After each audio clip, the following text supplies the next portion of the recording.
جس وصف اور ارادے کے ساتھ یہ تعبیر استعمال کی گئی ہے اسی لفظ میں ہی بیان کر دیا ہے.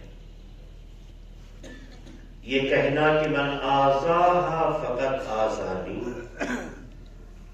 یہ تو ہر باپ کہہ سکتا ہے اپنی اولاد کے لیے کہ جو میرے بچے کو اذیت پہنچائے گا اس نے مجھے اذیت پہنچائی. لیکن اس کے بعد کا جملہ من آذانی فقط آذى اللہ، یہ جملہ خود بتاتا ہے کہ یہاں گفتگو باپ اور بیٹی کی نہیں ہے. ورنہ مجھے اذیت پہنچائی تو خدا کو اذیت پہنچائی. اس کا مطلب من وجود یعنی پیغمبر کا وجود پروردگار کے نزدیک جس اعتبار سے ہے اس معیار پر مجھے دیکھنا اور اس فاطمہ کو دیکھنا.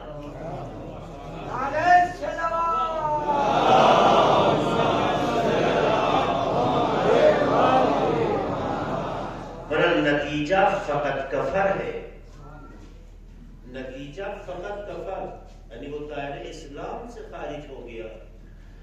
دنیا میں کس کی بیٹی کو تکلیف پہنچانے سے کوئی اسلام کے دائرے سے خارج ہوتا ہے؟ جس کی تکلیف اسلام کے دائرے میں رہنے یا باہر ہونے کا سبب بن جائے اسے فاطمہ کہتے ہیں۔ تو ظاہر ہے کہ یہ ٹکڑا وہ ہے کہ اگر اسے تکلیف پہنچائی تو اسلام سے خارج ہو گئے، اس کا نتیجہ یہ ہوا اگر اسے راضی رکھا تو اسلام میں رہ جاؤ گے۔ اب اگر کسی کے بارے میں آپ کو شک ہو رہا ہے کہ یہ مسلمان ہے یا نہیں ہے تو تاریخ سے پوچھو کہ کس نے فاطمہ کو اذیت پہنچائی، کس نے فاطمہ کو راضی رکھا۔ داڑھیاں لمبی رکھ لینا یہ اسلام کی پہچان نہیں ہے۔ ہمارے دیش میں بھی بہت سے لوگ لمبی لمبی داڑھیاں رکھتے ہیں، آپ انہیں مسلمان کہیں گے؟ ہمارے دیش میں تو ایک وقت آیا ایسی لمبی داڑھی رکھنے والے نے رکھی کہ لوگ سمجھنے لگے کہ اب اس سے بڑا ہمارے دیش میں کوئی بھکت نہیں ہوگا۔ میں اشارہ نہ کروں، بس بات ہے کہ نکل جاؤں، وہاں تو نہیں جانا چاہتا۔ تو داڑھیاں صرف رکھ لینا اسلام نہیں ہے۔ چہرے پر، پیشانی پر سجدے کی علامت کا ابھر جانا یہ مسلمان ہونے کی علامت نہیں ہے۔ نماز شب کا پابند ہو جانا یہ صرف اسلام نہیں ہے۔ اچھا قاری قرآن بن جانا یا حافظ قرآن بن جانا یہ مسلمان ہونے کے لیے کافی نہیں ہے۔ کیونکہ اگر کافی ہوتا تو کربلا میں امام حسین کو جو شہید کرنے کے لیے آئے تھے مد مقابل نماز شب کے پابند بھی تھے، قاری قرآن بھی تھے، حافظ قرآن بھی تھے، لمبی لمبی داڑھی رکھنے والے بھی تھے، دین کا شعور رکھنے والی بھی تعداد تھی۔ تمام چیزیں ہونے کے باوجود آپ انہیں مسلمان ماننے کو تیار ہیں؟ جو امام وقت کے خلاف خروج کرے ان کا قاتل بن جائے، آپ کہیں گے نہیں؟ اس کا مطلب یہ ہے کہ اسلام صرف داڑھی رکھنے کا نام نہیں ہے۔ یہ دیکھو کہ جو اپنے کو مسلمان کہتا ہے، ایک تمہارے لیے ایک پروف دیا گیا ہے، وہ پروف یہ ہے کہ دیکھو فاطمہ اس سے راضی ہے یا نہیں ہے۔ اگر فاطمہ راضی ہے تو اس سے اچھا مسلمان نہیں ہو سکتا ہے، اور اس سے ناراض ہو جائے تو اس سے بڑا خالی مسلمان نہیں ہو سکتا۔ اے سلام کرتے محمد آل محمد کا۔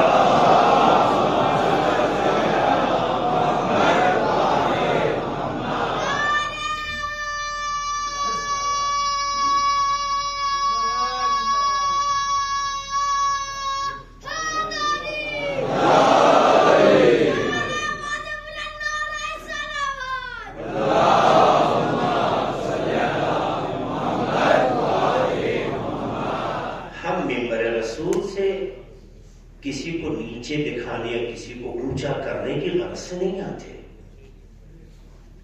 ہم تو ہر اس انسان کا استقبال کرنا چاہتے ہیں جو معیاری ہو۔ بس ہماری تربیت یہ ہے کہ غیر معیاری کو معیاری نہیں مانتے۔ بحث کرو، گفتگو کرو، علمی حدود میں رکھو، علمی استدلال رکھو۔ ہم کسی فرد سے بحث نہیں کرتے، ہم تو صفت سے بحث کرتے ہیں بس۔ اگر تمام اصحاب کے رسپیکٹ اسلام کا دستور ہوتا، اور اصحاب تو مطلب من رأى نبیا مع الاسلام، جو نبی کو حالت اسلام میں دیکھے وہ صحابی ہے، اگر یہی قانون کلی مان لیا جائے تو پھر پروردگار کو سورہ منافقون کے نازل کرنے کی ضرورت نہیں تھی۔ سورہ منافقون کا نزول بتا رہا ہے کہ جو صحابی ہیں وہ منافق بھی ہیں۔ اگر سارے کے سارے صحابی قابل احترام، واجب الاحترام، بس اسی بنیاد پہ پیغمبر کو دیکھ لیں اسلام کی حالت میں تو صحابی ہیں، ہم بھی رسپیکٹ کرنا چاہتے ہیں، مگر قرآن کی آیت نبا بتاتی ہے کہ میں فاسق بھی ہیں۔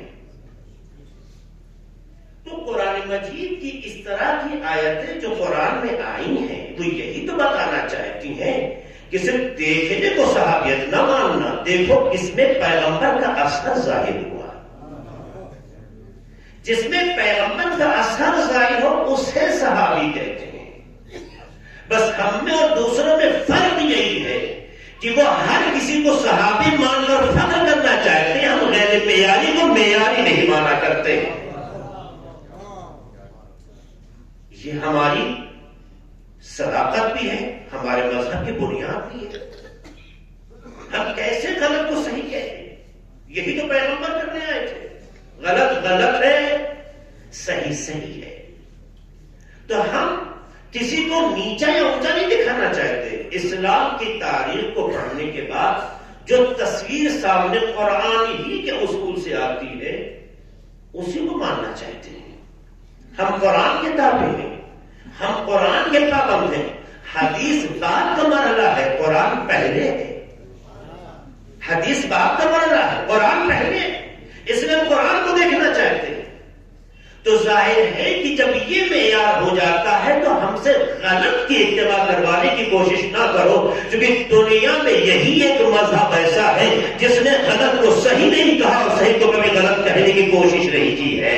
ایک سلام پڑھنے محمد والے محمد پر۔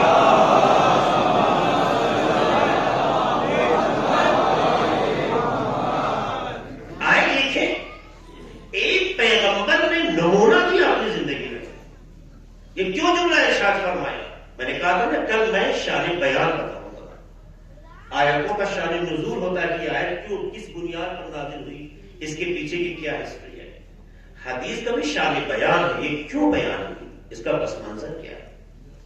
اس کے پس منظر میں مختلف واقعات نقل کیے گئے، یعنی پیغمبر نے یہ جملہ فاطمہ تو بضعۃ منی کا تو ہر جگہ فرمایا ہے، اس کے بعد کے ٹکڑے کہیں ہیں کہیں نہیں ہیں، جو آخر تک میں نے آپ کے سامنے رکھے ہیں۔ تو فاطمہ تو بضعۃ منی سے پیغمبر نے ایک بات کلیئر کی کہ یہ وہ ٹکڑا ہے جو ہمارے وجود کا مکمل ہے، ہمارے وجود کا متمم ہے۔ اسے الگ کیا تو رسالت تو رہے گی پر کامل نہیں رہے گی، اسے ہٹایا تو رسالت رہے گی مگر تمام نہیں ہوگی۔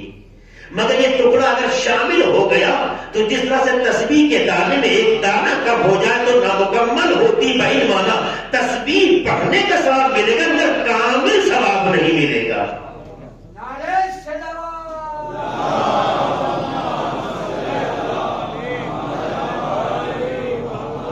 اس زاویے سے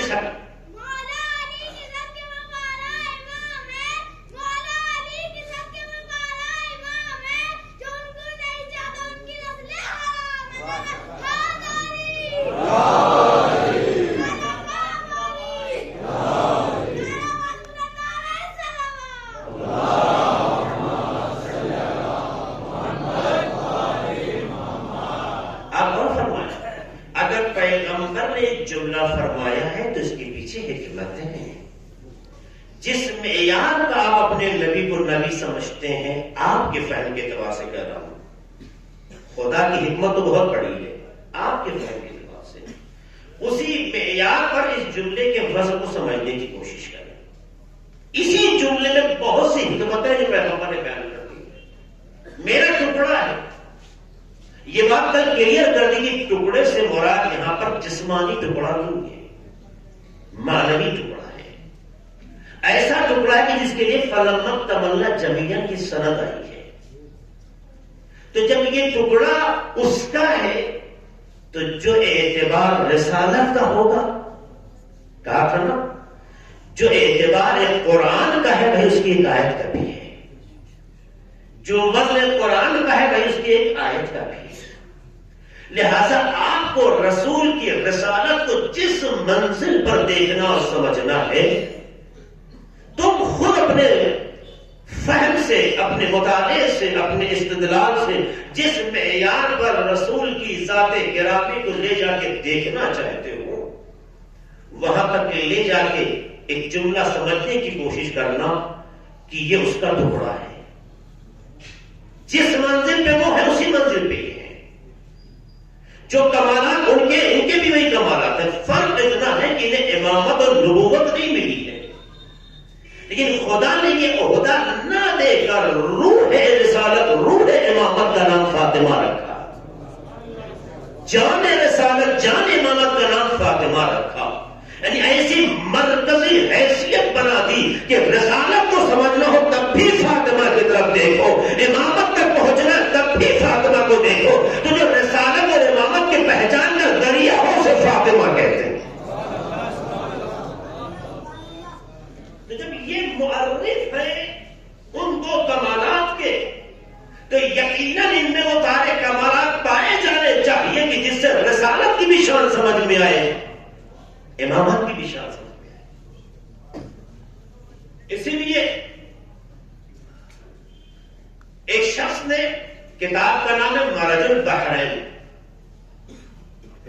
مرج البحرین نے نقل کیا ہے کہ ایک عالم اہل سنت ہے جن کا نام ہے ابو بکر ابن علی ابن داؤد، ابو بکر ابن داؤد ابن علی، ابو بکر ابن داؤد ابن علی.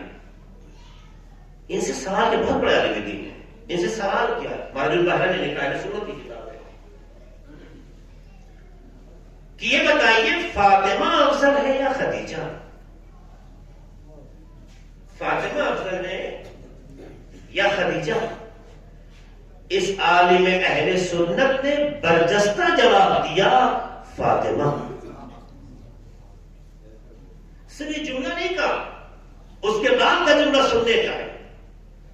کہتے ہیں قابل غور مرحلہ ہے، خدیجہ تمام اوصاف و کمالات کے باوجود بھی مساوی رسالت نہیں ہے، لیکن فاطمہ تو بذات منی کا جملہ بتاتا ہے کہ فاطمہ علی میں رسالت ہے، مساوی رسالت ہے.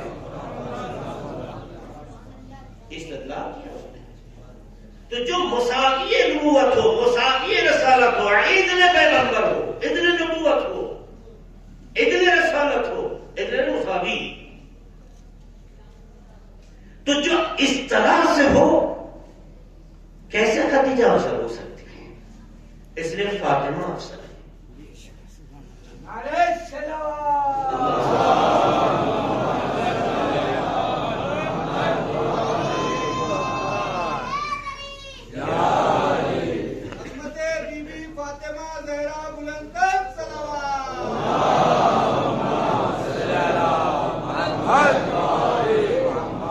یہیں پر اس بیان کو ایک دوسری منزل کی طرف بھی لے کے مکمل کر دیں کہ بات یہاں تک آ گئی ہے. اسی طریقے سے واقعہ ملتا ہے تاریخ میں کہ ایک بادشاہ کے دربار میں علماء کی نشست تھی. علماء بیٹھے ہوئے تھے، بھرا تھا دربار. اس دن کا موضوع یہ تھا کہ فاطمہ افضل ہے یا مریم. گفتگو کا موضوع کیا تھا، ٹاپک کیا تھا؟ فاطمہ افضل ہے یا مریم. جب بادشاہ کی طرف سے یہ سوال پیش کیا گیا، سنیے گا غور سے، میں کچھ حاشیے ضرور پیش کروں گا اس کے بیچ میں واقعے کے جو ہمارے رب کے لیے عبرت اور قابل غور ہے. اگر ہمارے اور آپ کے مجمع میں علماء کا مجمع ہو اور کوئی سوال کرنے کی سرکار اس کے بارے میں کیا خیال ہے، تو کوئی ایسا ہوگا کہ کہہ کے صاحب جواب کر دیں گے؟ بولیے. کیونکہ ہمارا کلچر یہ ہے کہ اگر سوال ہوا ہے تو فوراً جواب دینا چاہیے، ورنہ ہمارا علم خطرے میں ہے. لیکن بادشاہ کے دربار میں جب اس سوال رکھا گیا تو علماء نے کہا سرکار کیا ممکن ہے کہ اس کا جواب کل دیا جائے؟ اس نے کہا کوئی بات نہیں، کل جواب دیجیے. ہمارے سماج میں علماء کے درمیان سوال رکھ دیا جائے تو کیا کوئی کل کا انتظار کرتا ہے کہ صاحب اس کا جواب اور فوراً نہ دیں گے؟ لوگوں کے جانتے ہی. عزیزوں، نہ جاننا جہالت نہیں، علم ہے.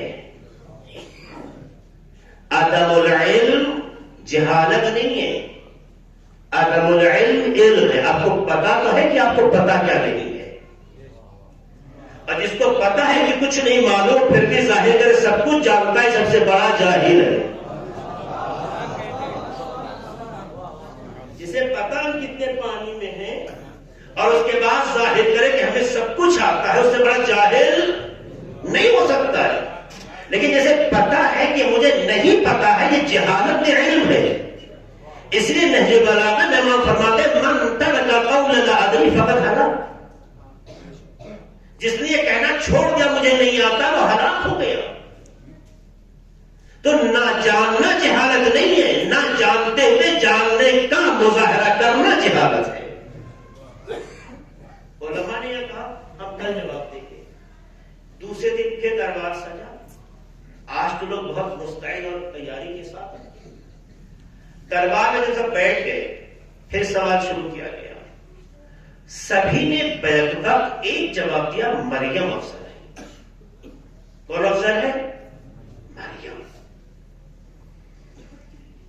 سب کی طرف بادشاہ نے، حاکم نے نظر ڈالی، سب نے کہا جی سرکار مریم افضل ہے۔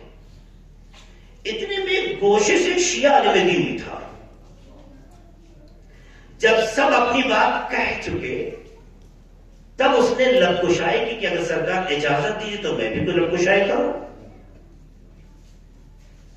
تو جب تک اس نے یہ کہا کسی کے لیے کوئی بڑی بات نہیں تھی، اس نے کہا کہ نہیں فاطمہ افضل ہے، مریم نہیں۔ تو جب دریا کی رفتار ایک طرف ہو، دھار ایک طرف بہ رہی ہو اور ایک طرف اس کے مقابل چلنے کی کوشش، سب گھور گھور کے دیکھیں گے یہ کون آ گیا ہمارے درمیان۔ اچھا اگر تمہیں کہنا ہی تھا تو تم نے بیچ میں کہنے کی کوشش کیوں نہیں کی؟ کہاں جہاں علم ہوتا ہے اور اس پر اعتماد ہوتا ہے وہاں ایک بے اعتمادی کا ثبوت نہیں دیا جاتا۔ سکون، اطمینان، جب سب اپنی بات کہیں تو اپنی بات رکھو۔ جب اس نے یہ کہا تو سارا مجمع، اتنے بڑے بڑے علماء، درباری علماء تو آپ سمجھ ہی سکتے ہیں، ہمارے آج کے دور میں بھی درباری علماء کی کمی نہیں ہے، ان کا معیار بھی جانتے ہیں، ان کے اوقات بھی جانتے ہیں، ہر دور میں درباری علماء ہے۔ بہت سے لوگ پڑھے لکھے نہیں درباری علماء بن گئے، کچھ لوگ منافع اور سود پرست ہیں، دنیا پرست ہیں، اس لیے درباری علماء بن جاتے ہیں، اور بہت سے لوگوں کے پاس حکمتیں نہیں ہیں اس لیے درباری علماء بن جاتے ہیں۔ درباری علماء مثبت نہیں ہے، منفی ہے۔ برابر ہے؟ جب اس نے یہ کہا کہ نہیں مریم نہیں فاطمہ افضل ہے تو سب غرائے میں نگاہ سے دیکھ رہے ہیں، انداز سے دیکھ رہے ہیں، یہ کیسے ہو سکتا ہے، تم کیسے کہہ سکتے ہو؟ تو بادشاہ نے کہا بتاؤ دلیل کیا تمہارے پاس؟ کہ سرکار جو یہ حضرات کہہ رہے ہیں دعویٰ تو انہوں نے کیا ہے، یہ کہہ رہے ہیں نا کہ مریم افضل ہے تو دلیل یہ پیش کریں۔ دیکھیے شیعہ عالم دین کیوں انتظار میں بیٹھا تھا، پہلے نہیں بولا، چونکہ جانتا ہے کہ گفتگو میں دلیلوں پہ جب بحث ہوگی تو پہلے سامنے والے کی دلیل ہے تاکہ اپنی دلیل کا وزن ثابت ہو سکے۔ اگر ہم نے پہلے مدعا رکھ دیا تو دلیل ہماری ہوگی تو اس کا وزن ہلکا پڑ جائے گا۔ اس لیے تاریخ میں کبھی شیعہ علماء نے جلد بازی نہیں کی ہے۔ بہت سی باتیں اس کے پیچھے جو میں نہیں کہوں گا، یہاں موضوع سے الگ ہے۔ اچھا جب یہ بات ہو گئی اب دلیلوں کا مسئلہ بادشاہ نے کہا بھائی صحیح بات ہے، آپ لوگوں نے کہا ہے مریم افضل، دلیل دیجیے۔ کہ ہماری دلیل قرآن مجید کے سورہ آل عمران کی آیت نمبر 42-42 ہے، جس میں اللہ فرماتا ہے وَقَالَتِ الْمَلَائِكَةُ يَا مَرْيَمُ إِنَّ اللَّهَ اصْطَفَاكِ وَطَهَّرَكِ وَاصْطَفَاكِ عَلَى نِسَاءِ الْعَالَمِينَ۔ جب ملائکہ نے کہا اے مریم اللہ نے آپ کو چنا، آپ کو پاک بنایا، طاہر بنایا اور آپ کو عالمین کی عورتوں پہ چنا، تو اللہ نے جناب مریم کی طہارت کا اعلان قرآن میں کیا۔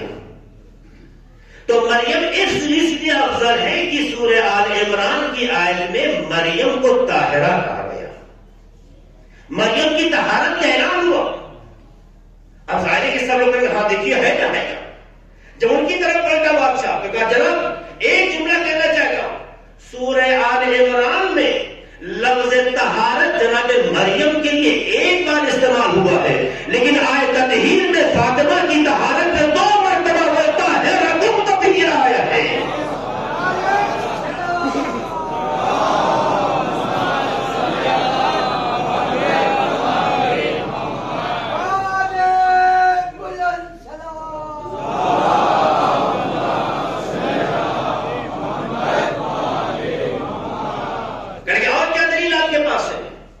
کا دلیل ہمارے پاس یہ ہے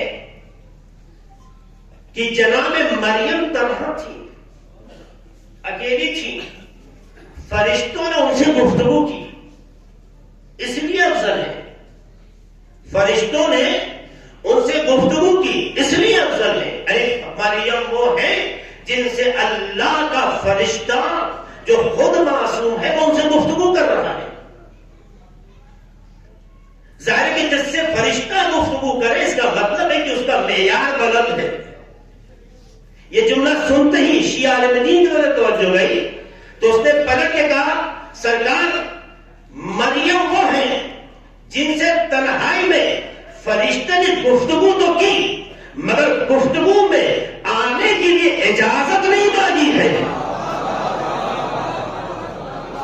لیکن فاطمہ وہ ہے کہ جب آیت تطہیر میں آ گئی ہے تو جبرائیل نے بھی گفتگو کرنے کے لیے اجازت مانگی ہے، تو مریم وہ ہے جن سے فرشتہ گفتگو میں اجازت نہیں مانگتا مگر فاطمہ وہ ہے جن سے فرشتہ اجازت طلب کرتا ہے۔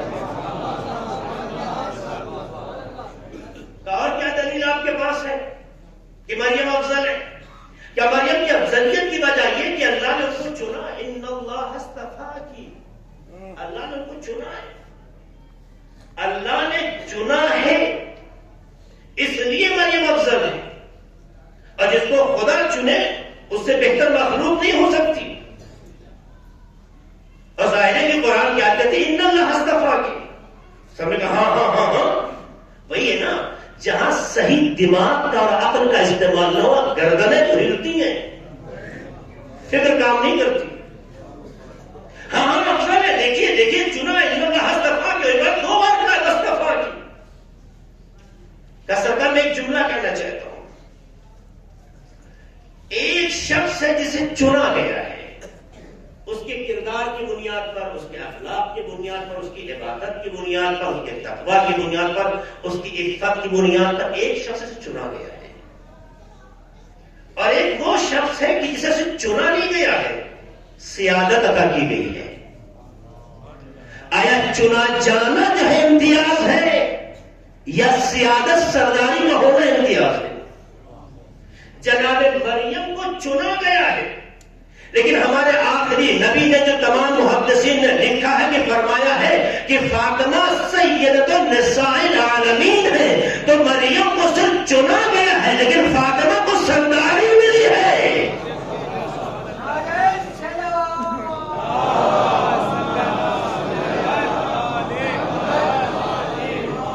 اور اگلا جملہ مکمل کرتا ہے، کہتا ہے دیکھیے یاد رکھیے گا جناب مریم کو جو چنا بھی گیا ہے علی نساء العالمین کی بنیاد پر، یہ ساری کائنات کی عورتیں مراد نہیں ہیں، اس سے مراد اپنے زمانے کی عورتیں ہیں۔ تو انہوں نے کہا یہ کیسے تم کہہ سکتے ہو کہ زمانے کی عورتیں مراد ہیں؟ قرآن میں تو ایسی کوئی قید نہیں لگی، اگر قرآن میں قید نہیں لگی ہے تو جو قرآن میں انبیاء بنی اسرائیل کے لیے آیا ہے کہ میں نے عالمین پر ان کو فضیلت دی، وَفَضَّلْنَاكُمْ عَلَى الْعَالَمِينَ، انبیاء بنی اسرائیل کے لیے اللہ کہتا تمہیں عالمین پر فضیلت دی، تو اگر عالمین سے مراد ہر زمانہ ہے تو ہمارا پیغمبر چھوٹا ہو گیا، انبیاء بنی اسرائیل بڑے ہو گئے۔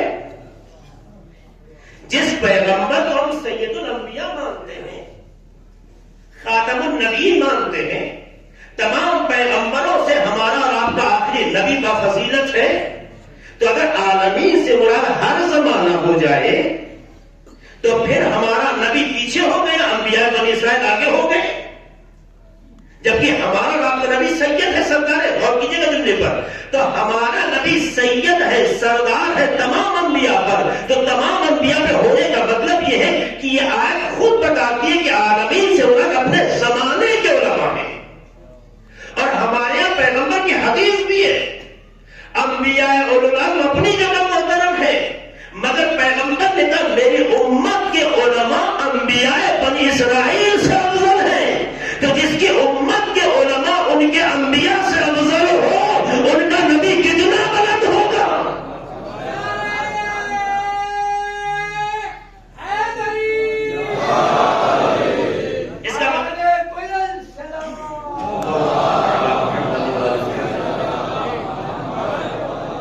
تو پھر یہ دعویٰ صحیح نہیں ہوا. تو عالمین سے بڑا بحث علمی ہے جو میں یہاں نہیں رکھنا چاہتا. بڑی اچھی ہے، قید زمانی قید موضوعی، وہ علمی نہ ہو جائے، گاڑی نہ ہو جائے، اس بات سے میں نکل رہا ہوں. حالانکہ علماء ہے تو لا ہے، کہی جا سکتی ہے، لیکن دامنگاہ پہ گنجائش نہیں بچے گی.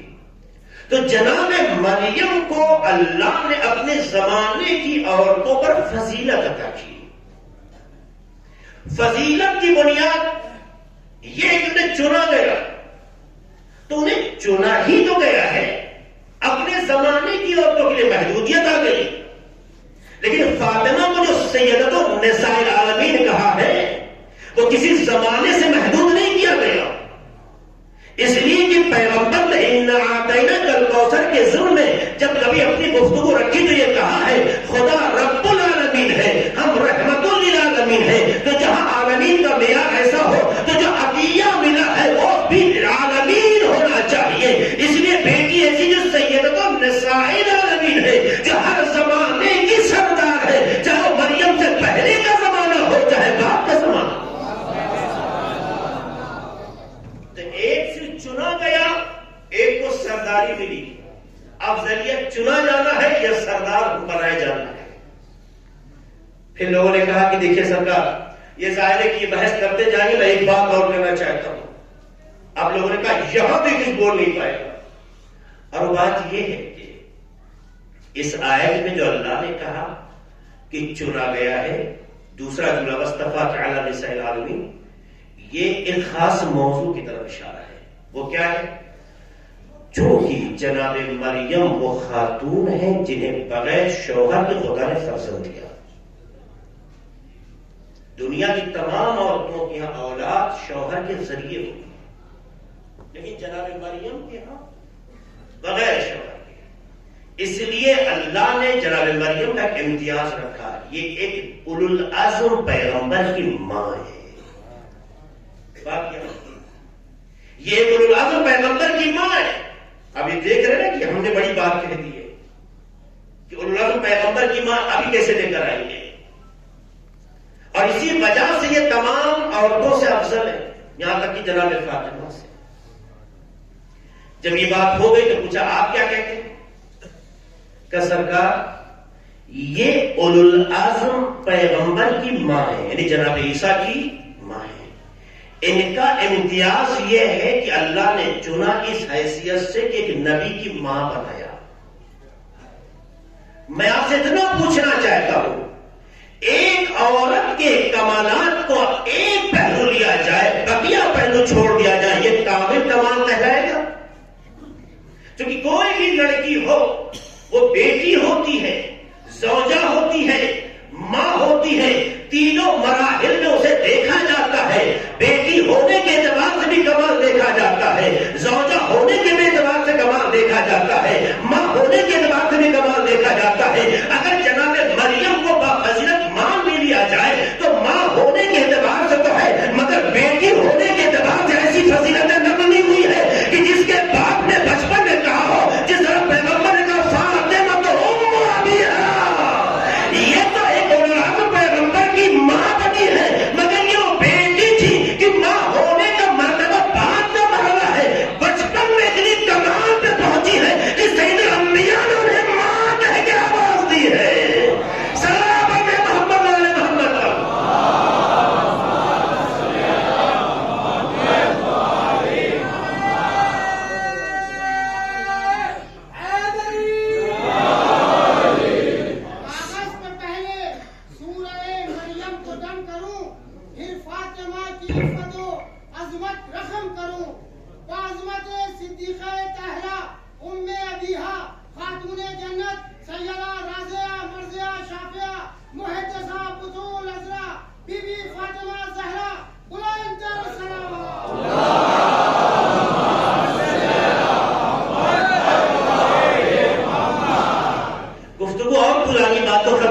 کہنا چاہتا ہوں آخر میں اس حوالے سے کہ اس عالم دین نے جو شیعہ عالم دین تھا، سارے استدلال کا منطقی اور بہت ہی خاموشی دلیل ان کی تھی، جواب ان کا تھا.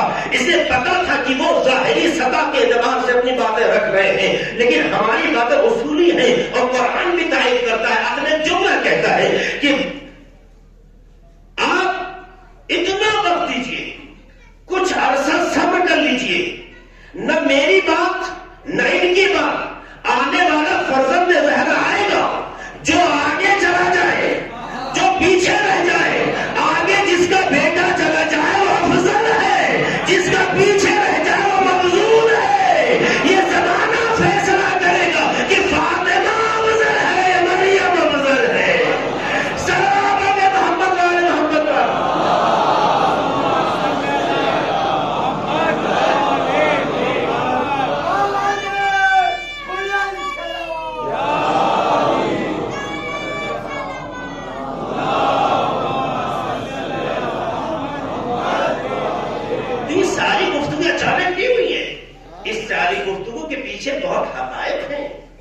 اس لیے کہا گیا بضعۃ کا مطلب ہوتا ہے جو اعتبار ادھر کا ہے وہی اعتبار اس ٹکڑے کا ہے.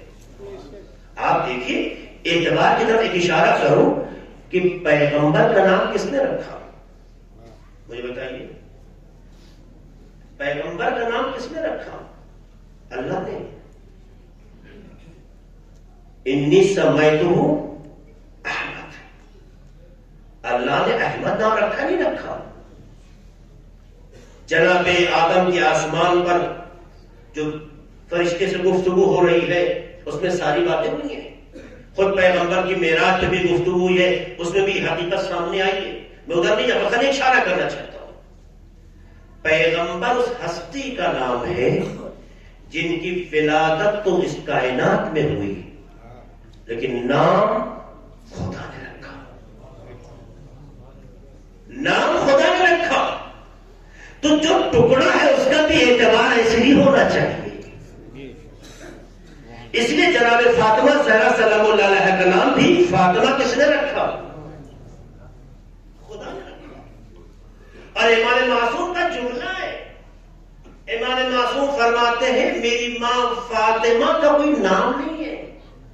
ایک عجیب جملہ ہے نا، میری ماں فاطمہ کا کوئی نام نہیں ہے. جیسے جیسے ان کا کردار دنیا نے دیکھا ایک نام سے یاد کرنا شروع کر دیا.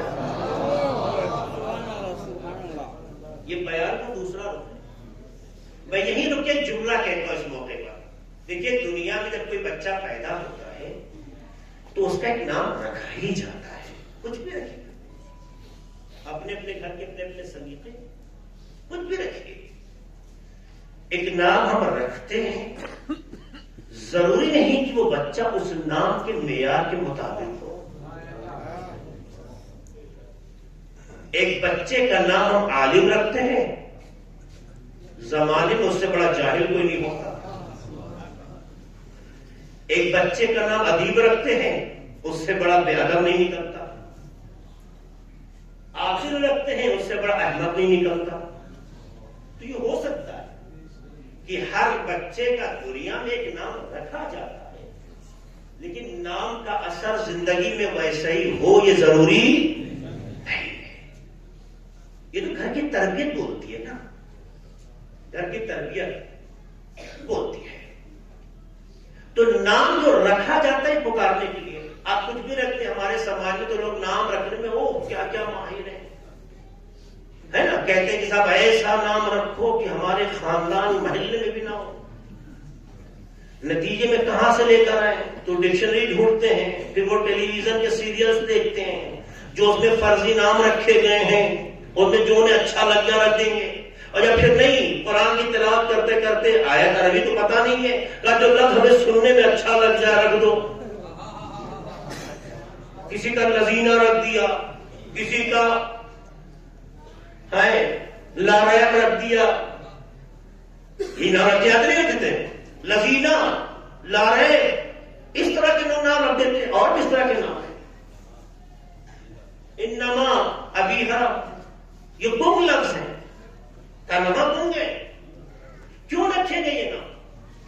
یہ اس لیے کہ ہم یونیک نیم کی تلاش میں. اصل میں اگر اپنی لائف کو ہم سرچ کریں تو یہ سچائی ہے. ہمارا دل اہل بیت کے ساتھ ہے مگر ہماری فکر اہل بیت کے ساتھ نہیں ہے.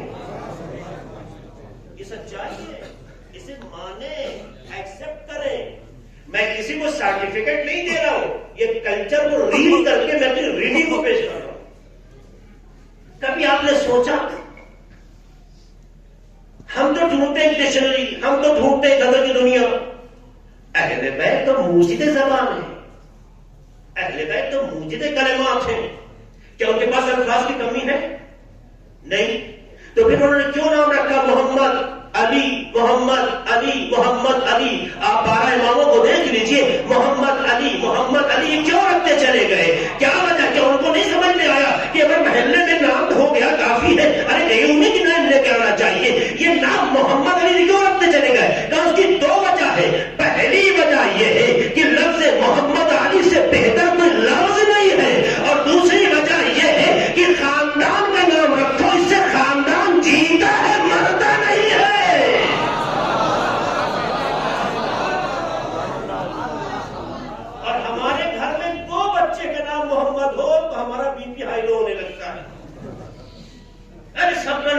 محمد کیسے نیا نام ڈھونڈوں؟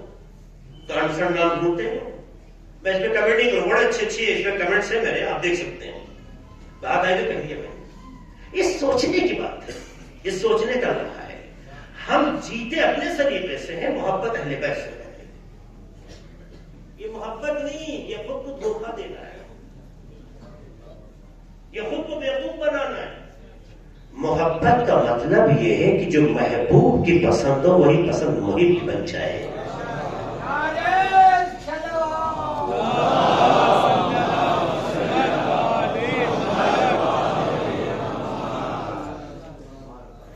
اہل بیت سے محبت رکھیں, گالیاں بکیں. اہل بیت سے محبت رکھیں اور کسی کا حق ادا نہ کریں. اہل بیت سے محبت رکھیں اور کسی کا حق لے کے بیٹھ جائیں. نظر کرانے کا بڑا شوق ہو مگر کسی کا کی امانت واپس نہ کریں. یہ منافقت ہے, عقیدت نہیں ہے. یہ ممکن نہیں ہے. آپ اہل بیت کی زندگی سے اگر جڑے ہوئے ہیں کہ اس میں کوئی شک نہیں ہے کہ آپ کا دل ان کے ساتھ ہے, آپ کی روح ان کے ساتھ ہے, آپ کا وجود ان کے ساتھ ہے. اے کاش آپ کی زندگی کا لمحہ فکریہ بھی ان کے ساتھ ہو. ورنہ اگر کوئی شیعہ گالی بکتا ہے تو وہ محب اہل بیت ہونے پہ تجی نظر کرے. اگر کوئی شیعہ کسی کو دھوکہ دیتا ہے تو اپنے محب اہل بیت ہونے پہ تجی نظر کرے. اگر کسی کا حق مارتا ہے تو اپنی محبت پہ تجی نظر کرے. کیونکہ جہاں ولایت ہوتی ہے وہاں حق ادا کیے جاتے ہیں, لیے نہیں جاتے. جہاں محبت اہل بیت آتی ہے وہاں دینے کا جذبہ ہے لیکن مارنے کا جذبہ نہیں ہوتا ہے. دنیا کو بیوقوف بنانے کے لیے بنا لیجیے. میں ایک جملہ کہتا ہوں, سب ضرور ہے مگر آپ سن لیجیے, کیونکہ میں کبھی بھی منبر پر آپ کی پسند کی بات کو ضروری نہیں ہے. جس کی نوکری کرتا ہوں اسی کی بات کرتا ہوں, کیونکہ آپ سے زیادہ مجھے اس کا ڈر ہے. اس لیے بات کہنا چاہتا ہوں. آپ دیکھیے بہت سے لوگ جاتے ہیں کربلا, بہت سے لوگ کربلا جاتے ہیں نا, بات سننی آگے اس لیے کہہ رہا ہوں. ماشاءاللہ امام حسین نے شرف بخشا, اہل بیت نے شرف بخشا. یہ 99 جو ہے انشاءاللہ بس ایک اور سنچری پوری ہو جائے گی, ہے نا. سنا ہوگا آپ نے, بہت سے لوگ کربلا کی زیارتوں کو بھی گنتے ہیں. کتنی بار گئے؟ اللہ جسے بھی توفیق دے, جتنی بھی بار جائے کم ہے, جتنی بھی بار جائے کم ہے. لیکن زیارت عدد سے نہیں سمجھی جاتی. زیارتیں عدد سے نہیں سمجھی جاتی. تم 99 مرتبہ ضرور گئے ہو لیکن واپس آ کے جھوٹ ویسے ہی بولتے ہو, گالیاں ویسے ہی دیتے ہو, حق ویسے ہی مارتے ہو, گناہ ویسے ہی کرتے ہو. تمہارے نظام زندگی میں کوئی فرق نہیں آیا. تو اس کا مطلب یہ ہے شوق پورا ہوا ہے, زیارت نہیں ہوئی ہے. کربلا اس سرزمین کا نام ہے جس پر نظر اگر معنوی اعتبار سے پڑ جائے تو انسان کی روح منقلب ہو جاتی ہے. جانے والا گنہگار ہوتا ہے, واپس آنے والا زائر حسین ہوتا ہے. زائر کہتے ہی اسے ہے کہ جب بولے تو لگے غلام حسین بول رہا ہے.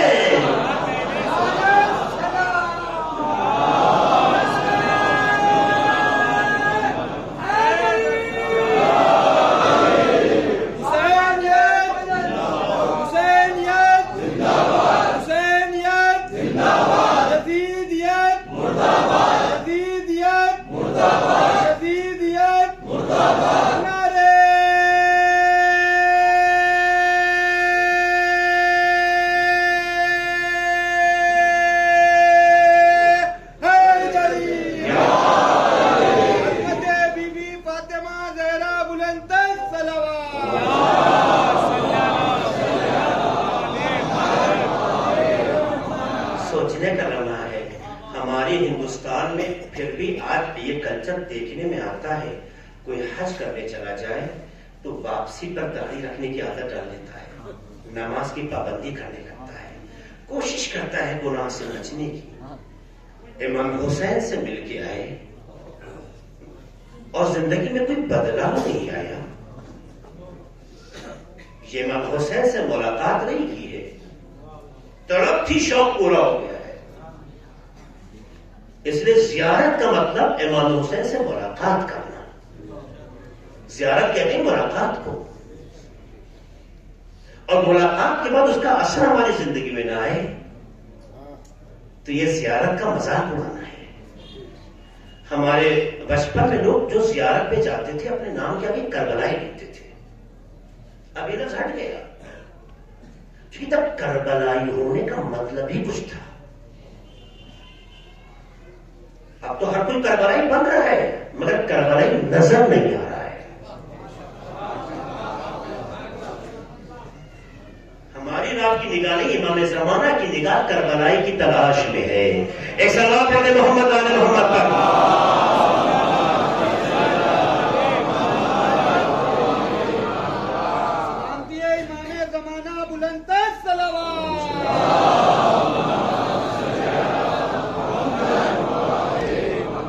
تو نام کا معاملہ یہ ہوتا ہے کہ ہمیں جو اچھا لگے وہ نام رکھ دیتے ہیں. تو ایک نام ہم رکھتے ہیں, ضروری نہیں کہ اس نام کے مطابق اس کی زندگی ظاہر ہو. اور عربی میں ایک لفظ ہے لقب. لقب کا مطلب جانتے کیا ہے؟ لقب جو ہے نام نہیں ہوتا, صرف یہ نام رکھا نہیں جاتا. جیسے بچپن میں کوئی پیدا ہو جائے کسی کا نام رکھتے ہیں. لقب انسان کا کردار ہے جو نام کی شکل اختیار کرتا ہے. انسان کا کیریکٹر ہے جو نام کی شکل اختیار کرتا ہے, اسے کہتے ہیں لقب. صادق پیغمبر کا نام نہیں ہے, لقب ہے. یعنی پیغمبر کے بچپن سے لے کے جوانی اور نوجوانی کے اور جوانی کے مرحلے سے 40 سال کے عمر سے نزدیک پہنچ رہے ہیں. سارا مکہ دیکھ رہا ہے کہ جب سے آنکھ کھولی آج تک جھوٹ نہیں بولا, تو پیغمبر کی زبان کی صداقت نے ان کو صادق بنا دیا.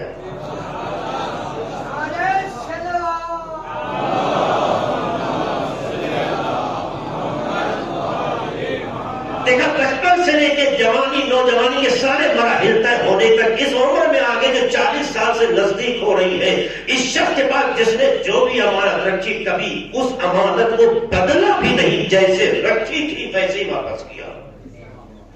جب زندگی کے مزاج میں خیانت کی کہیں سے بو نظر نہیں آئی تو انہیں امین کہا گیا. تو لقب اسے کہتے ہیں جو کردار کو دیکھتے دیکھتے سماج میں اس کی پہچان بنا دے, اسے لقب کہتے ہیں. یہی وجہ ہے کہ معصوم فرماتے ہیں کہ میری ماں فاطمہ کا بھی کوئی نام رکھا نہیں گیا ہے, بلکہ فاطمہ کے کردار کو دیکھا گیا, جیسا کردار تھا ویسے یاد کیا گیا ہے. میں اور آگے بڑھ کے کہہ دوں, اللہ کا بھی کوئی نام نہیں ہے. لفظ جلالہ ایک تشخص ہے. اللہ اللہ لفظ جلالہ ایک تشخص ہے پروردگار. ورنہ قرآن کے دونوں طرف جلدوں میں جو 99 نیمز لکھے ہیں اللہ کے, کیا اللہ کے بس یہی نام ہے؟ جو محدود ہو جائے وہ خدا نہیں ہے. یہ بندوں کی اپنے پروردگار کی معرفت کی بلندی ہے. جتنا بندہ پہچان چکا ہے اس اعتبار سے اسے یاد کیا ہے. دیکھا رزق دیتا ہے اسے رازق کہا, دیکھا معاف کر دیتا ہے غفور کہا, دیکھا کرم کرتا ہے کریم کہا, دیکھا عذاب بھیجتا ہے قہار کہا, دیکھا کہ وہ مغفرت کے لیے آگے ہے اسے رحیم کہا. اس طرح کے اللہ کے جو القاب 99 ہے یہ پروردگار کے حصری نام نہیں ہے, یہ بندوں کی عاجزی ہے. جہاں تک پہنچ سکتا ہے اس اعتبار سے نام یاد کیا ہے. تو اللہ نے کائنات میں صرف اپنی ہی ذات کو نہیں, اپنی ذات سے متعلق جو اللہ کی پہچاننے کا ذریعہ ہے ان میں بھی یہ چیز دکھائی اور پیش کر دی. یاد رکھنا کہ ہمارے کچھ بندے بھی ایسے ہیں کہ جن کے نام میں محدود نہیں کیا جا سکتا ہے. جتنا بندہ انہیں پہچانتا چلا جاتا ہے اسی اعتبار سے انہیں یاد کیا جاتا ہے. راضیہ کہا گیا, مرضیہ کہا گیا, محدثہ کہا گیا, محدثہ کہا گیا. یہ جناب فاطمہ کے نام نہیں ہے, یہ جناب فاطمہ کا کردار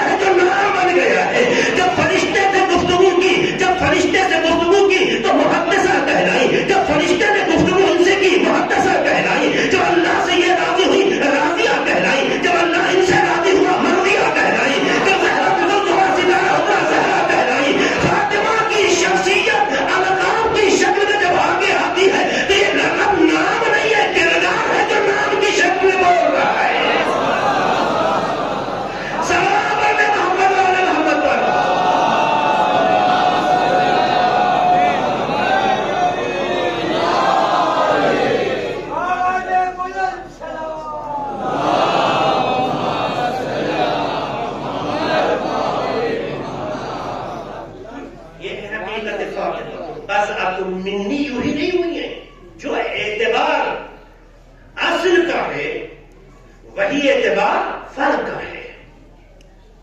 اس لیے ایک دن پیغمبر کے لیے ملتا ہے کہ گھر سے جناب فاطمہ زہرا سلام اللہ علیہا کا ہاتھ پکڑ کے نکلے,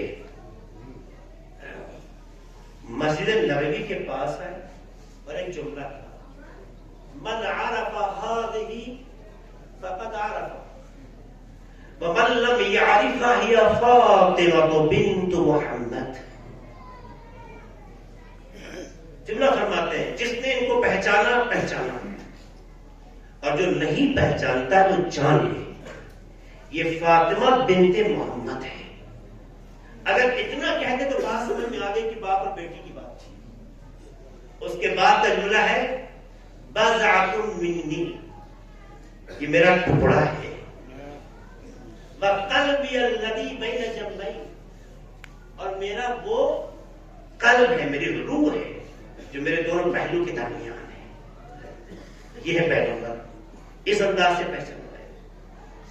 پیغمبر نے اس انداز سے کیوں, اس کے بارے میں شان بیان کے حوالے سے علماء آگے لکھتے ہیں, وہ اس قابل غور ہے.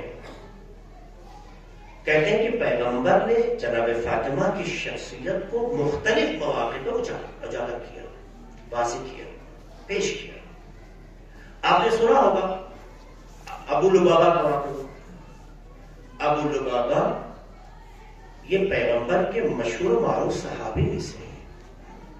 کچھ جنگوں میں پیغمبر کے کمانڈر رہے, لیکن ابو لبابہ سے خطا ہوئی. یہ بھی ہم آپ کے لیے قابل غور ہے. ہمارے درمیان لوگ خطا تو ہو جاتی ہے مگر کچھ لوگ ڈھیل ہوتے ہیں, خطا کرتے ہیں مگر نادم نہیں ہوتے. غلطی کر کے اگر نادم ہونے کا جذبہ پیدا نہ ہو تو سمجھنا خدا کی رحمت سے دور ہو. کیونکہ نادم وہی ہوتا ہے جس کا ضمیر زندہ ہوتا ہے.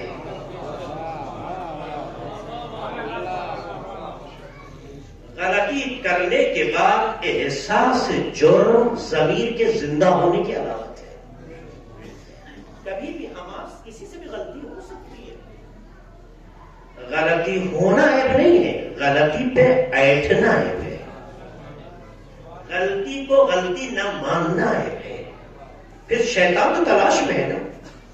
اس لیے میرے عزیزوں, میرے جوانوں, میرے بھائیوں, زندگی میں خطا ممکن ہے ہو, لیکن خطا کے بعد اگر احساس سے خطا پیدا ہو جائے تو اس کا مطلب خدا تمہاری طرف متوجہ ہے. اگر یہ احساس مر جائے تو اس کا مطلب خدا نے تمہیں اپنی رحمت سے دور کر دیا ہے. اس سے بڑا بدنصیب انسان نہیں ہے جو رحمت خدا سے دور ہو جائے. ابو لبابہ نے ایک خطا کی, صحابی ہے, خطا سے خطا کیا ہو. جنگ احزاب کے بعد پیغمبر نے مکے کے مشرکوں کو تب قانونی جو جنگ کے سسٹمز ہوتے ہیں اس کے اعتبار سے مواخذہ کر لیا. تو بنی قریظہ ایک منطقہ, ایک علاقہ تھا یہودیوں کا. بنی قریظہ کے قبیلے کا. بنی قریظہ کی یہودیوں کا محاصرہ کر لیا. جب پیغمبر نے محاصرہ کر لیا, پیغمبر کی فوج نے محاصرہ کر لیا, تو یہودیوں نے ایک شخص کو سفیر بنا کے بھیجا پیغمبر کے پاس کہ آپ ہمارے درمیان ابو لبابہ کو بھیج دیجیے تاکہ ہم ان سے گفتگو کر کے اپنی بات رکھ سکیں. کیوں؟ کیونکہ جتنے بھی یہودی تھے پیغمبر کے ان سے معاہدے ہوئے تھے. معاہدے میں کچھ لوگ سائن کرتے ہیں, ان میں سے ابو لبابہ بھی تھے جنہوں نے پیغمبر کی جانب سے سائن کیا تھا. یعنی وہ عہد و پیمان کو جانتے تھے, انہیں بھیج دیا. جب ہی بنی قریظہ کے درمیان پہنچے تو ان کا جو سردار تھا اس نے پوچھا آپ کیا کہتے ہیں, ہم کو تسلیم ہو جانا چاہیے نہیں؟ تو کہا ہے تم غلط ہو, تسلیم ہو جانا چاہیے. اس کے بعد تاریخ لکھتی ہے اور تفسیر میں جا کے پڑھیے گا کہ ابو لبابہ نے اپنی انگلی کو گردن پہ رکھ کے یوں کھینچا, لیکن سمجھ لو سنیے گا میرے عزیز و جوانوں، تاریخ کے اس باریک پہلو کی بھی منظر کشی کر رہا ہوں۔ ابو لبابہ نے اپنی انگلی گردن پہ رکھ کے یوں کھینچا کا سمجھ، تسلیم تو ہونا ہی معقول ہے، لیکن سمجھ لو، وہ سمجھ گئے اس کا مطلب ہم مار دیے جائیں، نتیجے کو تسلیم نہیں ہوتے۔ یہ کہہ کے ابو لبابہ تو واپس ہوئے، لیکن ابو لبابہ کو بہت جلد یہ احساس ہو گیا کہ میں نے خیانت کی، میں نے غلطی کیا، خطا کیا۔ نتیجے میں ابو لبابہ نے خود کو جا کے مسجد نبوی کے ایک ستون میں باندھ لیا، مسجد نبوی کے ایک ستون میں باندھ لیا، اور یہ کہا جب تک کہ اللہ اور اللہ کا رسول ہمیں معاف نہیں کرتا ہے، پیغمبر آگے اس کی بشارت نہیں دیتے ہیں، میں اپنے کو آزاد نہیں کروں گا۔ تاریخ کہتی ہے، مفسرین لکھتے ہیں کہ ابو لبابہ نے جب یہ کام کیا اور مدینے میں سب کو پتا چل گیا تو جناب فاطمہ زہرا علیہ السلام پڑھی،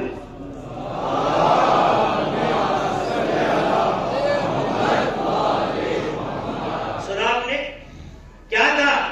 میں اس وقت تک اپنے کو آزاد نہیں کروں گا جب تک کہ اللہ کا رسول اور اللہ کی جانب سے یہ خبر نہ دے دے کہ میرا گناہ معاف ہو گیا ہے، اور پیغمبر آ کے کھولیں گے تب میں اپنے کو آزاد سمجھوں گا۔ تو ایک تو معاف کر کیا خدا نے، اس کی خبر ہو، دوسرے یہ کہ پیغمبر آ کے کھولے تو اطمینان ہو جائے گا کہ ہم معاف ہو گئے۔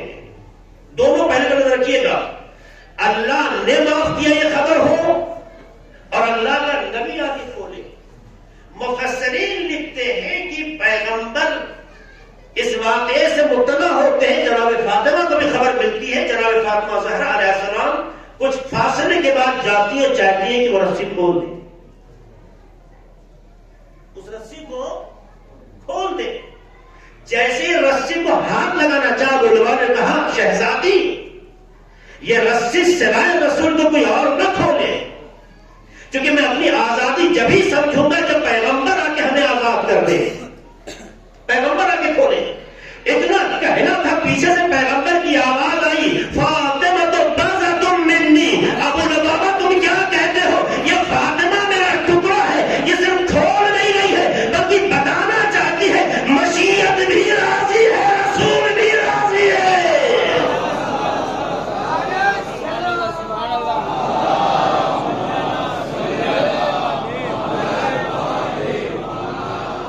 اگر بابا سے مشورہ کر کے آتی تو سمجھ کی بات آتی کہ رسول نے کہا ہوگا جا کے کھولو، مگر بابا سے مشورہ لے کے نہیں آج یہاں پہ رسی جب کھولنے کی کوشش کر رہی، تناب کو کھولنے کی کوشش کر رہی ہے، رسما کو کھولنے کی جیسے ہی ہاتھ بڑھاتے ہیں، ورنہ ابو لبابہ نے جملہ کہا، لیکن فاطمہ علیہ السلام نے جب یہ کھولنے کی کوشش کی، یہ جملہ سنتے ہی پیغمبر نے پیچھے سے آواز دی، فاطمہ تو بَضْعَةٌ مِّنِّی، یہ جملہ ایک حقیقت کو بتانا چاہتا ہے، یہ میرا ٹکڑا ہے، یہ بھی وہی سمجھتی ہے جو رسول سمجھتا ہے، اسے بھی وہ خبر ہے جو رسالت کو ہوتی ہے۔ اگر فاطمہ کھولنے کے لیے گئی ہے تو جو رسی کھول نہیں رہی ہے، الہی مشیت بھی سمجھتی ہے، اس کا کھولنا رسول کا کھولنا ہے، بتاتی ہے۔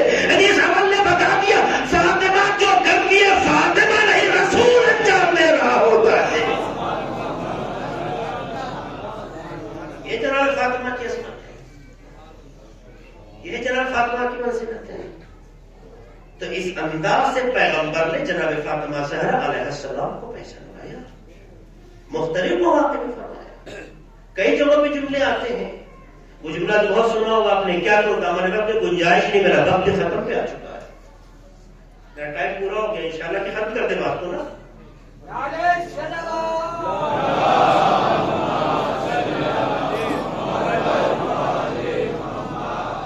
پیغمبر ہے، مسجد نبوی میں سوال کرتے ہیں صاحب سے، شان بیان حدیث بیان کر رہا ہوں، اس حدیث سے عصمت فاطمہ کو بھی ثابت کیا گیا کہ دامن وقت گنجائش نہیں ہے، ورنہ صرف اسی حدیث سے کس طرح سے عصمت ثابت ہوتی ہے۔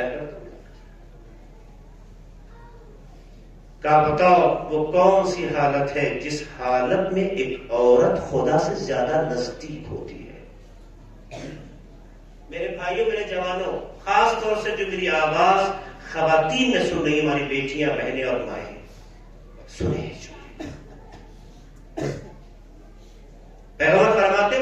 کون سی حالت ہے کہ جس حالت میں ایک عورت خدا سے زیادہ نزدیک ہوتی ہے؟ سوال کس کا تھا؟ عورت کا تھا. مولا علی آہستہ سے اٹھے، گھر گئے اور کہا یا بنت نبی اللہ، آپ کے بابا نے مسجد میں سوال رکھا ہے، ایک عورت کا مسئلہ ہے، اس سلسلے میں آپ بتائیں کیا جواب ہوگا. آپ یہ نہ سوچیں کہ علی کو معلوم نہیں ہے، یہ غلط فہمی نہ پیدا ہو. یہ بتانا چاہتے ہیں کس سوال کا جواب کس سے لیا جائے تو مناسب ہوگا. بتانا چاہتے ہیں کہ امامت تمام کمالات رکھنے کے بعد بھی فاطمہ کے پاس رجوع کرتی ہے. یہ عظمت فاطمہ کو بیان. اچھا کہا جا کے کہہ دیجئے وہ حالت وہ ہے کہ وہ نہ کسی نامحرم کو دیکھے نہ کوئی نامحرم اسے دیکھے. یہ کس نے کہا؟ شہزادی نے کہا. کیوں شہزادی کے لیے آپ کا اتنا جذبہ ہے؟ کہ شہزادی خدا کے معیار پر کامل تھی. صرف کامل ہی نہیں تھی، ان کا وجود معیار الہی بن گیا اس منزل. لیکن کیوں بنی؟ اس لیے کہ جو رولز تھے ان کو فالو کیا. کیونکہ یہ بادشاہ نہیں ہے کہ مستند ہے میرا فرمایا ہوا، ہم عمل نہیں کریں گے، رعایا کریں. یا اللہ کے نمائندے ہیں مگر سب سے پہلے خود عمل کرتے ہیں پھر بولتے ہیں، تاکہ خدا کے حکم کی لاج بھی رہ جائے، عملی ثبوت بھی ہو جائے. اس لیے آپ بڑے بننا چاہتے ہیں تو بڑے ہونے کا طریقہ یہ ہے کہ جو آپ سے بڑا ہے اس کے سامنے جھکنا سیکھیں. آپ خود بڑے ہو جائیں گے. طاقت کے زور پہ کوئی بڑا نہیں ہوتا. اگر طاقت کے زور پہ لوگ بڑے ہوتے تو جن لوگوں نے حکومتیں چھینی تھی بڑے بن گئے ہوتے. لیکن آج تک ان کو بڑے بنانے والے بھی چھوٹے رہ گئے، اور جنہوں نے خاموشی اختیار کی انہیں چھوٹا نہ رکھ سکے. سلام پڑھنے محمد آل محمد کا.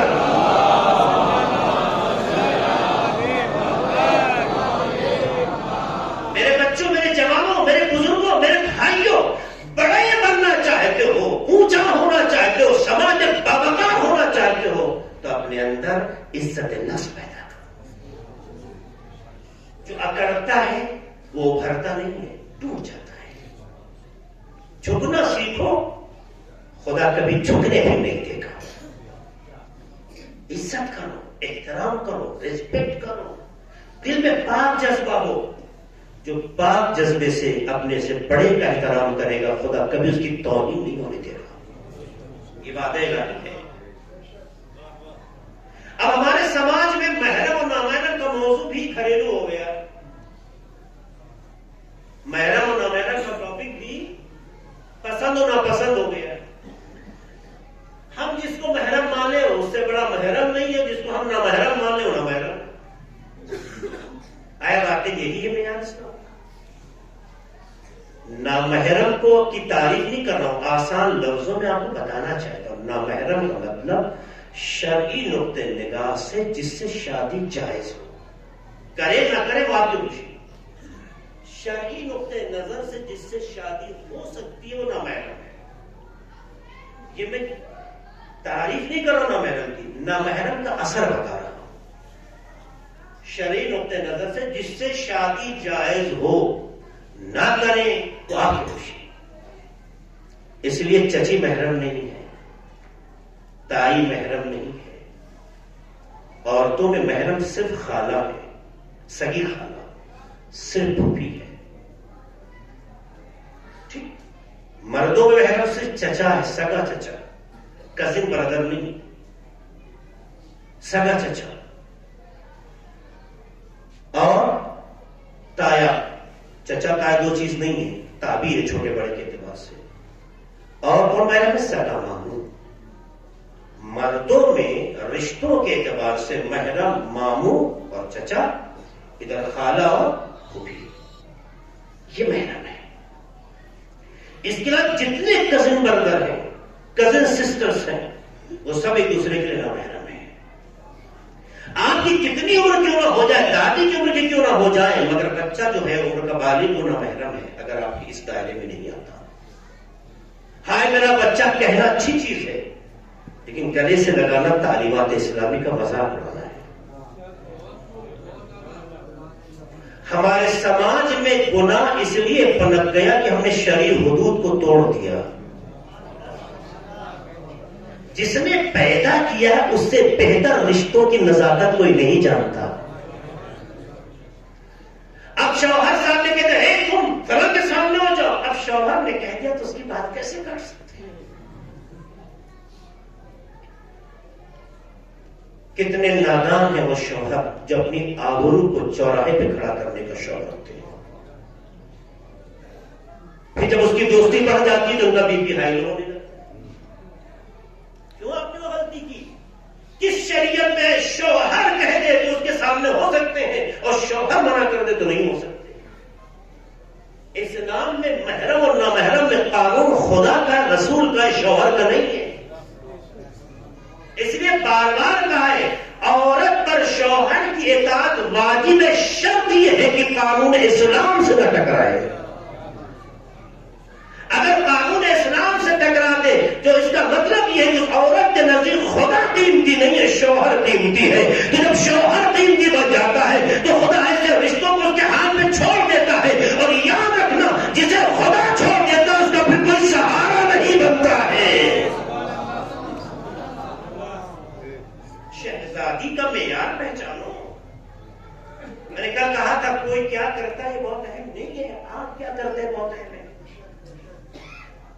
ہماری بیٹیوں نے پردہ کیا، ہماری بہنوں نے پردہ کیا، اسکارف لگاتی ہیں، چادر پہنتی ہیں، لیکن بہت سے مواقع پہ دیکھا گیا ہے کہ ان کا پیچھے سے بال کھلا ہوتا ہے۔ حرام ہے، یہ حرام ہے، ایک بال بھی نہیں کھل سکتا ہے۔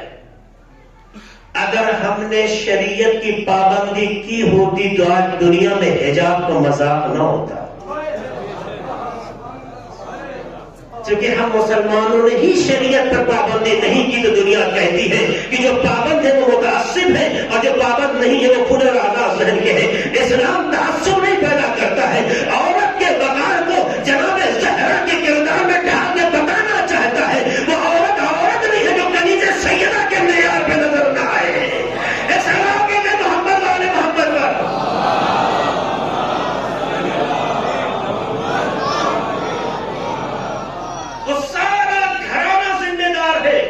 جو آج حجاب کا مسئلہ ایشو بنا ہے، وہ سارا گھرانہ ذمہ دار ہے کہ جس کی بنیاد پر اسلام کے اس قانون کا مذاق بن رہا ہے۔ سوچو کہ خدا کل جب سوال کرے گا تو جواب کیا دیں گے؟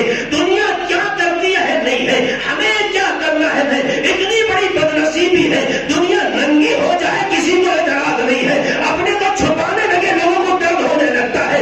اس کا مطلب ہے دنیا نے اپنی عیاشی کو زندگی مانا ہے، شرافت کو حیات نہیں سمجھا ہے۔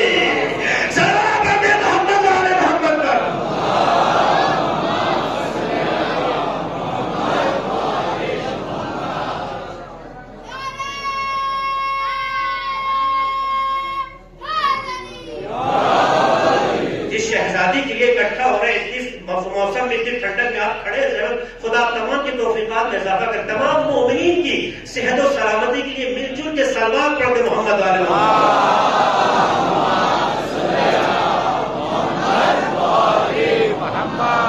ایک بات کو اگر آج آپ طے کر لیں کہ اپنے گھر کو ہم شہزادی کے معیار کے مطابق ڈھالیں گے تو کسی کو کسی پہ انگلی اٹھانے کی ضرورت نہیں پڑے گی۔ ہر گھر میں فاطمہ کی ضرورت تھی، ہے اور رہے گی۔ فاطمہ لفظ فاطمہ نہیں ہے، فاطمہ کردار اور آئیڈیولوجی کا نام ہے، کیریکٹر کا نام ہے۔ اس کیریکٹر کو پیدا کرنا پڑے گا۔ صرف یا فاطمہ یا فاطمہ یا فاطمہ کا جتن جتنے سے کچھ نہیں ہوگا۔ آپ کا کیریکٹر بول رہا ہو کہ آپ فاطمی ہیں، اس کا مطلب ہے کہ آپ واقعی طرح فاطمہ کو پالو۔ یہ جواب دیا اور آنے کے بعد پیغمبر کے سامنے مسکراتے جملہ کہا، سنیے گا، اس جملے کی نزاکت کو دیکھیے. پیغمبر اپنے سب سے پوچھ ہی رہے تھے, یہاں سے جواب دے کے جو چاہے کہ پیغمبر مسجد اور جناب فاطمہ کا گھر وہ دور نہیں تھا. گئے اور کہا کہ رسول اللہ, عورت اس حالت میں اللہ سے زیادہ قریب ہوتی ہے جب وہ کسی نامحرم کو نہ دیکھے اور کسی نامحرم کی نظر اس پہ نہ پڑے. جیسے ہی جملہ کہا تو پتا ہے پیغمبر مسکرا کے کیا کہتے ہیں؟ کہنا چاہیے نا علی تم نے صحیح جواب دیا ہے نا, یور آنسر از رائٹ کہہ سکتے تھے نا, یا تمہارا جواب پرفیکٹ کہہ سکتے تھے نا. مسکرا کے پیغمبر نے کہا فاطمہ تو بضعۃ منی. ابھی جملے کا جواب سن کے سمجھ گئے یہ علی نہیں فاطمہ کی زبان ہے جو علی میں بول رہی ہے. یہ سچائی کو وہی سمجھ سکتا ہے جس کل کے ٹکڑے کا نام فاطمہ ہو. صحابہ محمد والے محمد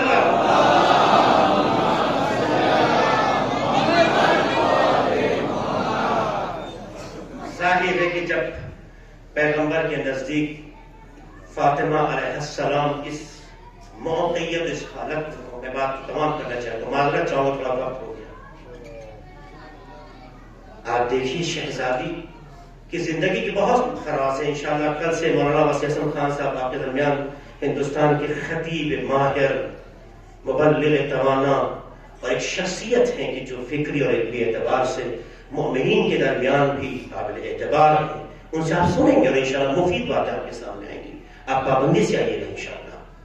بس بات کو مکمل کرتے ہوئے کہنا چاہتا ہوں, شخصیتوں کو پہچاننے کے لیے پیغمبر اور شخصیتوں کے عمل کو دیکھنا ہوتا ہے.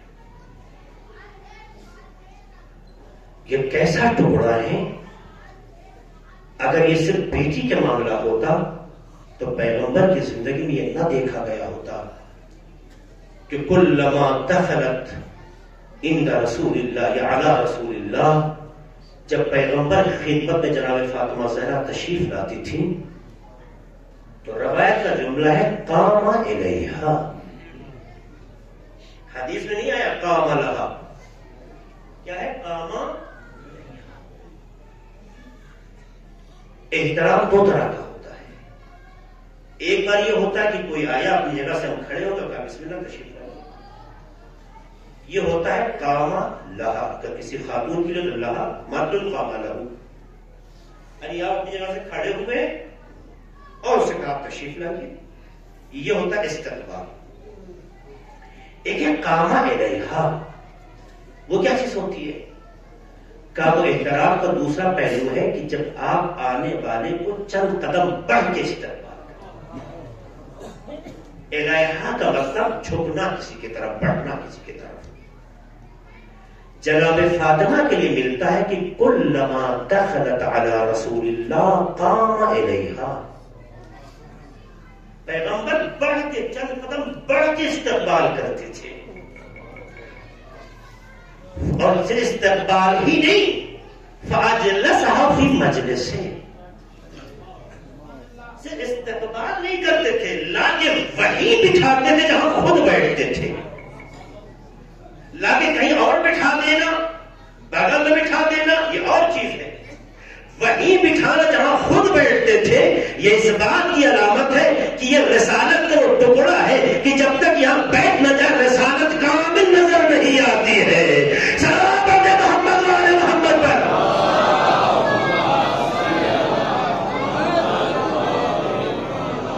یہ چھوٹی باتیں نہیں ہیں, اور یہ وہ باتیں ہیں جو اصحاب تک گئیں. آج 1400 برس کے بعد کی یہ باتیں آپ کے سامنے لائی جاتی. تو جو پیغمبر کے آس پاس رہا ہو, اپنے خیال میں شمع پروانے شمع رسالت رہا ہو, کیا اسے بھی خبر تھا؟ نہیں. مگر ہائے دنیا پرستی,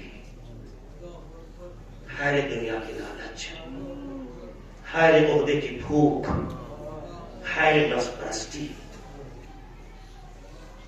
پیغمبر کی آنکھ بند ہوئی, لوگوں نے اپنی اوقات دکھا دی. ایک بیٹی اپنے باپ پہ گریا کرتی ہے تو کوئی اسے رونے کے لیے آزاد نہیں رہنے دیتا. یہاں تک کہ مولا علی نے بیت الحسن بنا دیا. شہزادی روتی رہتی تھی. اس کے بعد زندگی میں وہ لمحہ آیا, میں معذرت چاہوں گا, بہت سی باتیں نہیں دیکھ سکتا, معذرت. پیغمبر کے گزر جانے کے کچھ دن ہوئے, کچھ دن, 2 ہفتہ کہہ لیجیے آپ, کچھ دن ہوئے. جناب فاطمہ دیکھتی ہیں کہ مولا علی کا چہرہ اترا ہوا ہے. کوئی بھی سمجھدار بیوی ہو, شوہر کی رسپیکٹ کرنے والی بیوی ہو, تو اپنے شوہر کا یہ حال دیکھ کر برداشت نہیں کرواتی ہے. جناب فاطمہ نے جب یہ حال دیکھا تو پوچھا, ابوالحسن یہ کیا وہاں چل رہا ہے, میں کیا دیکھ رہی ہوں؟ کہتے نہیں کوئی بات نہیں. کہا نہیں, آپ مجھے بتائیے, میں بنت نبی ہوں, مجھے بتائیے.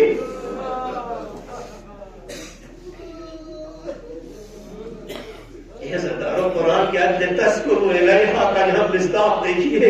مطلب کہتے ہیں یا بنت نبی, معاملہ یہ ہے کہ کل تک جب میں لوگوں کے سامنے جاتا تھا تو لوگ مجھے سلام نہیں کرتے تھے. اب وہ وقت آ گیا کہ میں سلام کرتا ہوں تو کوئی جواب نہیں دیتا.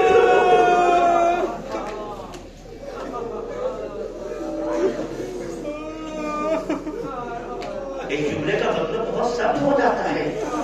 پتہ ہے روایتیں کہتی ہیں کہ جناب فاطمہ کہتی ہے, میں آپ کو کہتی ہوں السلام علیکم یا ابوالحسن, میں آپ کو سلام کرتی ہوں, آپ جواب دیں. ارے جو میرا پیغمبر ہے نا, بس اب تو میری پیغمبر نے کہا ہے, ارے رسالت ہے جو محمد کو سلام کر رہی ہے. ارے میں آپ کو سلام کرنے, دنیا کرے نہ کرے, میں جانتی ہوں آپ کیا ہیں.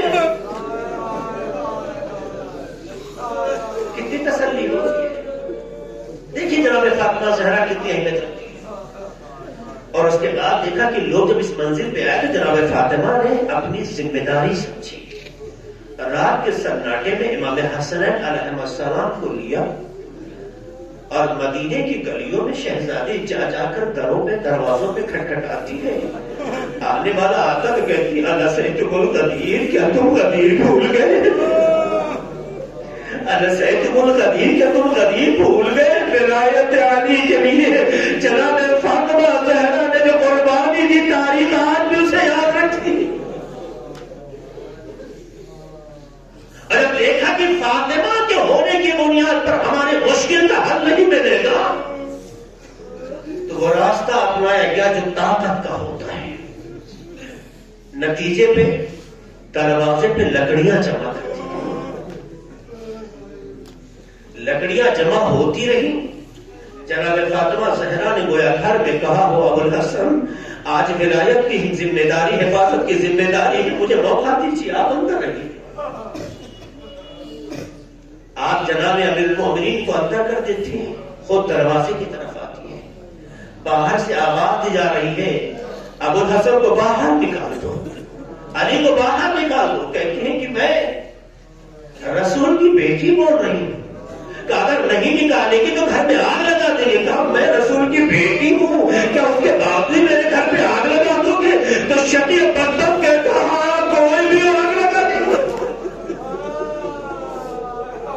تو پلٹ کے کہتی ہے کہ رسول کی امانت ہے, رسول کے فرزند حسن حسین ہے, کہا کوئی بھی گھر میں آگ لگا دیں گے. لکڑیاں جل رہی ہے, امام جعفر صادق علیہ السلام فرماتے ہیں, چھٹے من کا جملہ سنیے گا,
جب شوہر گھر میں ہوتا ہے نا، جب شوہر گھر میں ہوتا ہے تو پھر بیوی کو روکتا خود آگے آتا ہے. یعنی کہ کون سی نعمت تھی کہ خود گھر میں رہے اور بیوی کے اوپر مصیبتیں آ گئی.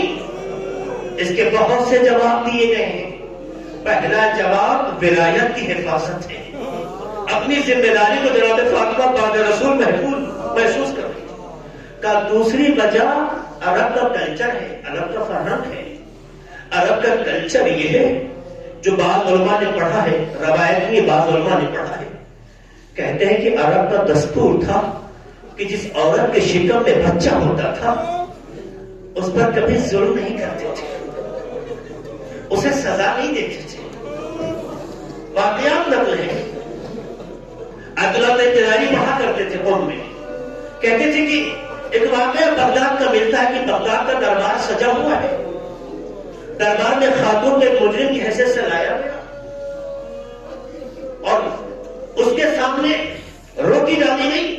اس عورت نے دیکھا کہ میری توہین ہو رہی ہے تو روٹی کو بادشاہ کی طرح اس نے واپس کر دیا ایک غصے میں اور واپس کر کے چلی گئی. درباریوں نے کہا آپ کے سامنے دربار میں آ کے ایک عورت توہین کر کے چلی گئی، آپ نے اسے سزا نہیں دی؟ تو جواب میں بادشاہ کہتا ہے عرب کا دستور یہ ہے کہ جس عورت کے شکم میں بچہ ہو اسے سزا نہیں دیتا. علماء کہتے ہیں شاید یہی وجہ تھی کہ جناب فاطمہ آگے آئی کہ میری حالت کی بنیاد پر ارے شاید کوئی دروازے میں اس طرح کی حرکت نہ کرے، شہزادی بچ جائے، لیکن غضب ہو گیا، جلتا ہوا دروازہ گرایا گیا، شہزادی کا دیوار کے درمیان ارے بچہ ثابت ہو، شہزادی بے ہوش. بعض علماء کہتے ہیں کہ دروازہ لکڑی کی جس کیل پر لگایا گیا تھا جب یہ ٹوٹا ہے تو جناب فاطمہ کے سینے میں بھدس ہو گیا. شہزادی جب ہوش میں آتی ہے تو آواز لگی یا فضہ تو خزینی، اے فضہ مجھے سہارا دو، فضہ سہارا دو، قد سقط محسنا، میرا محسن شہید ہو گیا. عورت کے بارے میں ڈاکٹروں سے پوچھئے کہ عورت اگر بچہ ثابت ہو جائے تو عورت پر کتنا صدمہ ہو گزرتا. ارے جس میں دروازہ گرایا گیا، پہلو کی ہڈیاں ٹوٹی ہو. اس میں واقعہ ملتا ہے، ایک جوان کا واقعہ ملتا ہے. کیا رہا تھا، اس کا پیر پھسلا، زمین پہ گرا. جب زمین پہ گرا تو کہا یا فاطمہ. فوراً ایک عالم دین سامنے تھے، دوڑے اس جا کے سہارا دیا، کھڑا کیا. کہا بیٹے خیریت تو ہے؟ کہا بہت درد ہو رہا ہے. کہا مگر تم نے یہ فاطمہ کیوں کہا؟ کہا مولانا صاحب آپ ہی لوگوں سے تو میں سنتا رہتا ہوں کہ جناب فاطمہ کے پہلو شکستہ ہو گئے تھے. کہا یہ صحیح ہے. کہا میں جب گرا تو میرے پہلو پہ چوٹ لگی ہے، ٹوٹا نہیں ہے. ارے جب چوٹ مجھے سب کی برداشت نہیں آتی تو ہائے فاطمہ، ارے جب یہ پہلو کی ہڈیاں ٹوٹی ہوگی تو کیسی سخت منزل رہی ہوگی. ایک ایران کے بہت بڑے خطیب ہیں، مسائل جملہ نقل کرتے ہیں کہ میں نے انہی ایام میں جناب فاطمہ علیہ السلام کے لیے مسائل پڑھا. بہت گریا ہوا، لوگ بہت آخری جملہ طے کرتا ہوں، بہت گریا ہوا. جب وہ ممبر سے اترے تب بھی لوگ گریا کر رہے تھے.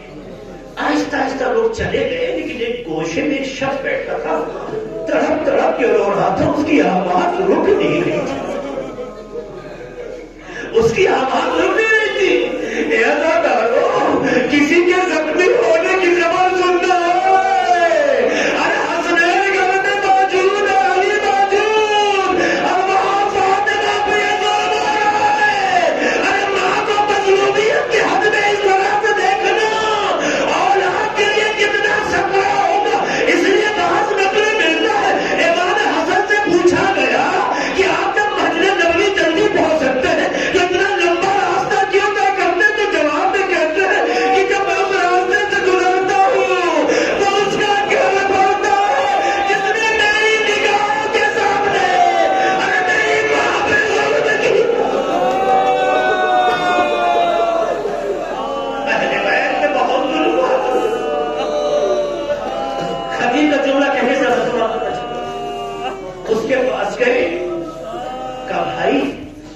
خیریت تو ہے؟ دیکھ کے رونے لگا، کیا ماجرا ہے؟ خیریت تو ہے؟ کیوں اتنا رو رہے ہو؟ کیوں اتنا تڑپ رہے ہو؟ کوئی بات ہے، کوئی تکلیف ہے تو بتاؤ، تمہاری مشکل کے کوئی راستہ نکالتے ہیں۔ کہا جناب میں آرتھوپیڈ ڈاکٹر ہوں، میں ہڈیوں کا اسپیشلسٹ ہوں، میں ہڈیوں کا روز آپریشن کرتا ہوں، مجھے ہڈیوں کے درد کے بارے میں علمی اعتبار سے پتا ہے، بدن کی کون سی ہڈی ٹوٹتی ہے تو درد کی کیفیت کیا ہوتی ہے، لیکن میں جانتا ہوں کہ ان تمام ہڈیوں میں پسلی کی ہڈی وہ ہوتی ہے جس کا درد تھمتا نہیں ہے۔ اتنی تکلیف ہوتی ہے کہ انسان ہر لمحہ درد کی بنیاد پر موت کی بھیک مانگتا ہے۔ ہائے میری ماں فاطمہ، پہلو شکستہ ہو گئے، منانی کی غیرت کی وجہ سے درد سہتی رہی، مجھے کبھی بیان نہ کیا۔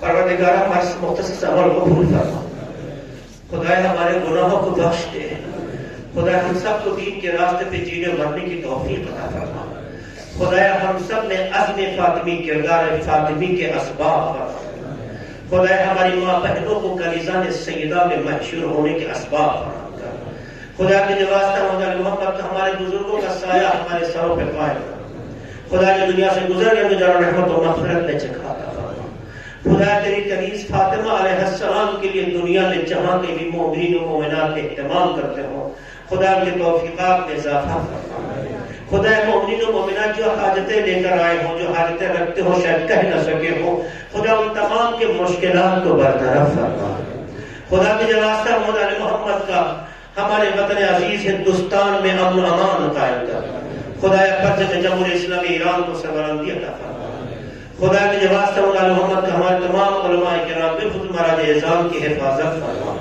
خدا امام زمانہ کے ظہور میں تعجیل فرما، ہم سب کو ان کے آبان انصار میں شمار فرما۔